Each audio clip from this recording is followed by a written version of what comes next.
Мы, конечно, готовы и далее надежно обеспечивать бесперебойные поставки всех этих видов топлива на быстрорастущий китайский. But we are going to ensure that their energy goes uninterrupted. We're ready to work hand in hand on forming a new, more rational and fair system of world governance. They understand that the U.S. cannot be trusted and will maintain a hostile position towards them. Идет сложный процесс формирования полицентричного мира. Both of them are the architects of what is built to be a new world order. The damage imposed by unilateral actions and hegemony is off the scales. Clearly, the spirit of Anchorage is out the window, and the spirit of Beijing is here to stay.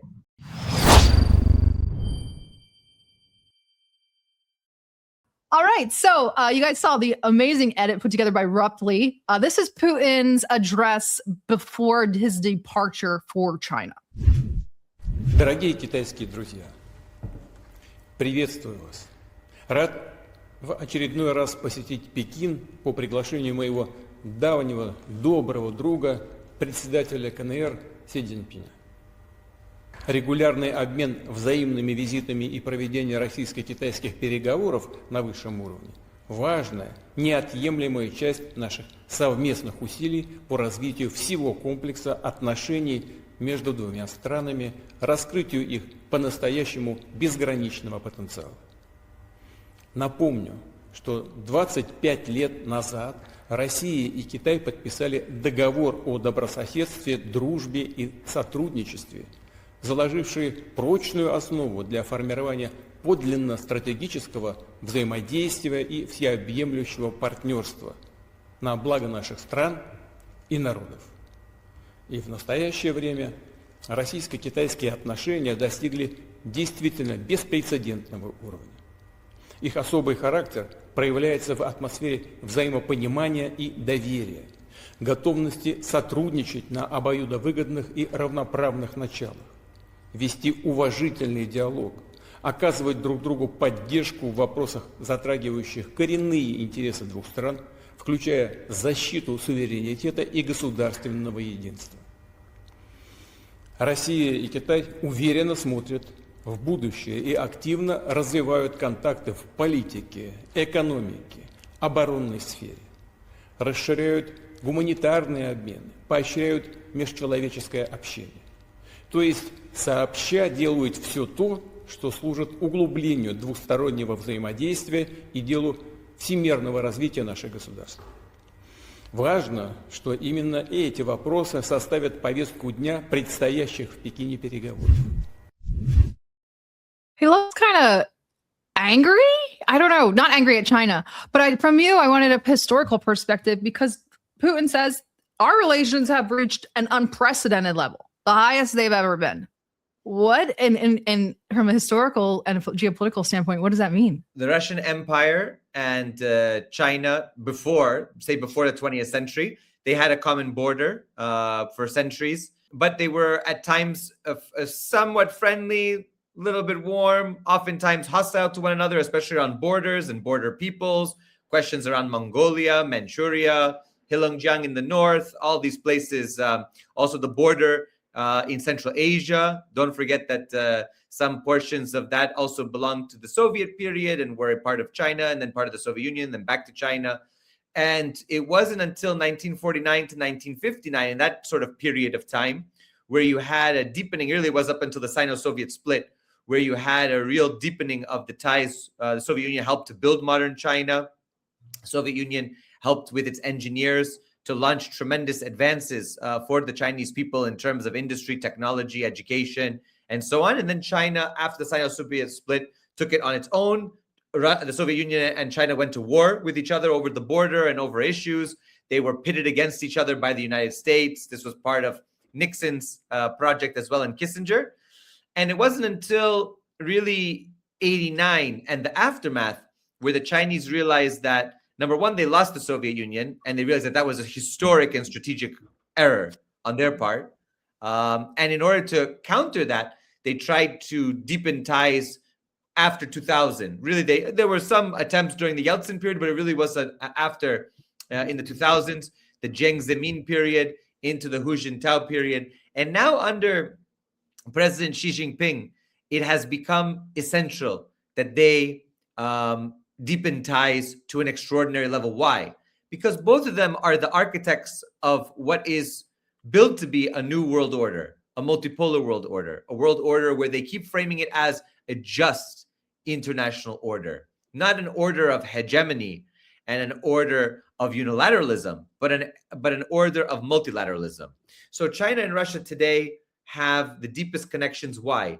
Because both now are at a position in their history where they can mutually benefit one another, where they can learn from one another, and they can advance together. There's not an unevenness to the relationship. The relationship is one of equals. And that's very important, I think, for people to understand. China and Russia are both nuclear powers. They're both permanent members of the Security Council. They're the only two non-Euro-Atlantic members of the Security Council, permanent members of the Security Council. The others, of course, being United States, United Kingdom, and France. So you see, of course, 5 nuclear nations. Those are the only 2 in Eurasia.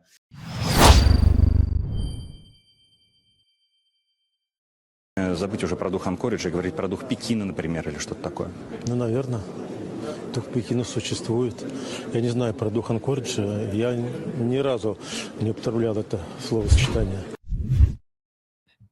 You have there Yuri Ushakov, who's one of the core people around President Putin's team. And now you have the spirit of Anchorage, the spirit of Beijing. And clearly the spirit of Anchorage is out the window. And the spirit of Beijing is here to stay.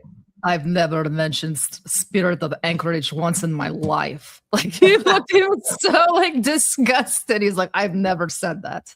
Yep. So there you go. And I think that, listen, Trump said that he would end the war in Ukraine in 24 hours. We're now going into almost the second year here.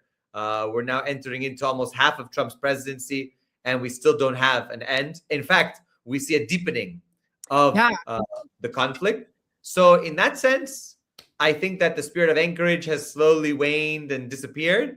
And we have the spirit of Beijing, which remains, and China remains as a staunch ally of the Russian Federation. I did think it was important to note that Russia definitely picked up the pace in Ukraine on the heels of Putin's visit to Beijing. And we'll go over some of the statements while Putin was there. But yeah, I guess Putin, or maybe Russia heard me complaining.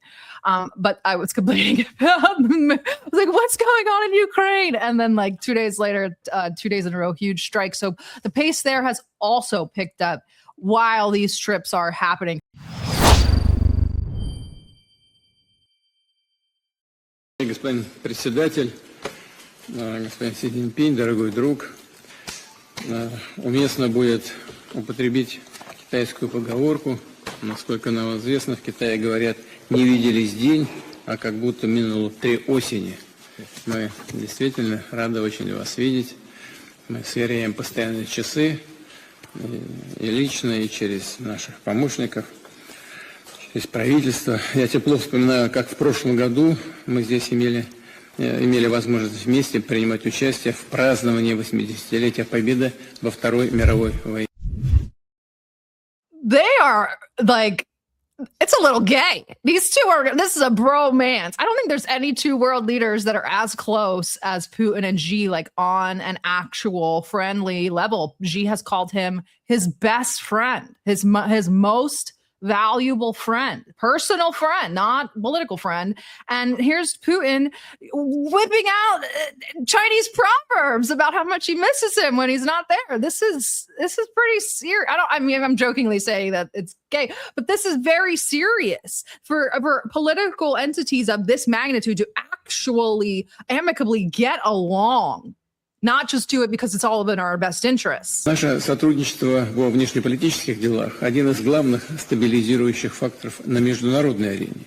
Идет сложный процесс формирования полицентричного мира, основанного на балансе интересов всех его участников. Вместе с китайскими друзьями отстаиваем культурно-цивилизационное многообразие и уважение суверенного развития государств, стремимся к построению более справедливого демократического мироустройства. В нынешней напряженной ситуации на международной арене наша тесная связка особенно востребована. Наращиваем координацию в ООН, БРИКС, Группе 20 и на других площадках. Продолжим активное взаимодействие с Шанхайской организацией сотрудничества. Уверен, что вместе достойно отметим в этом году 25-летие ШОС, ставший прекрасным примером справедливого разрешения проблем и содействия интеграции в обширном общем регионе. What do they mean by polycentric? Is that like now we have these kind of influence spheres and what is that? What does polycentric mean as opposed to multipolar? So both of them are used in Russia amongst the Ministry of Foreign Affairs. Both of them are used. Polycentric is sometimes stressed more so than multipolar. And the reason for that is that polycentric denotes sort of spheres of civilizations, sort of civilizational spheres. Multipolar still has sort of like hierarchical sort of poles of power that then project that power. Polycentric is much more, you could say, civilizational. That there are there are different centers of there's, you know, like there was in ancient times, there was Rome and there was Egypt and there was China and the Indus Valley civilization. That's how they see it. But both of them are used interchangeably in IR, in common parlance. But they have some minor discrepancies as to what people mean by them and what they're trying to convey in that. A polycentric world has the same ring to it. It might convey, you know, some people might come in at the wrong time and say they're polyamorous. Like, what's going on? Like, what, poly what? Poly what? They're poly what? I know they went to Iraq and Iran, but poly what? You know? Not again. The Americans must have gotten to them. Является одним из крупнейших экспортеров КНР нефти, природного газа, включая сжиженный, и угля. Мы, конечно, готовы и далее надежно обеспечивать бесперебойные поставки всех этих видов топлива на быстрорастущий китайский рынок. We've talked about it a little bit on the show. Other political analysts are also talking about Richie Medhurst put together an entire, basically what amounts to a PhD dissertation on the fact that what Trump was doing was isolating energy or China from their energy providers through these wars, the blockage of the Strait of Hormuz, the defanging of Venezuela. You know, they've messed around with Nigeria as well. They're trying to get the Gulf monarchies to turn their back on China, et cetera, et cetera. And here is Russia saying you could do all of that, but we are going to ensure that their energy goes uninterrupted. Russia is diverting its energy supplies from the European market to the Chinese market and focusing on the global South market, but on its essential partners, of course, China being one of them. So China will be taken care of. That's for sure. There's no doubt about it. Being permanent members of the UN Security Council, Russia and China will show themselves as responsible world powers, protecting the authority of the UN and the world's justice, countering any manifestation of unilateralism and any attempts at reversing history, provocations aimed at denying the outcome of World War II, trying to revive the ghosts of Nazism and fascism. We're ready to work hand in hand on forming a new, more rational and fair system of world governance, the world towards prosperity. The great Russian-Chinese friendship is in line with the demands of time. We will move forward steadily, confidently, and relentlessly, achieving new great heights. Thank you. When China and Russia say they're going to fight fascism, they're literally fighting like liberalism, basically what you guys would call liberalism. You mean the liberal world order? Yeah, of course. Yeah. I mean, this neoliberal, come on. I just have to clarify because our vocabulary in the West is a little bit twisted, but they're not out here calling everybody Nazis or, you know, saying we're going to go fight for the Jews or saying, you know, we've got to get out here and fight against racism or neo-Nazism. They're saying like we have to fight against this international system of fascism, corporatocracy. And see how they say we have a shared fate. There's one. You see how they're linking it in that way. They're not saying they're not differentiating. They're saying our fate is sealed together as one. That's big. I'm telling you. That's huge.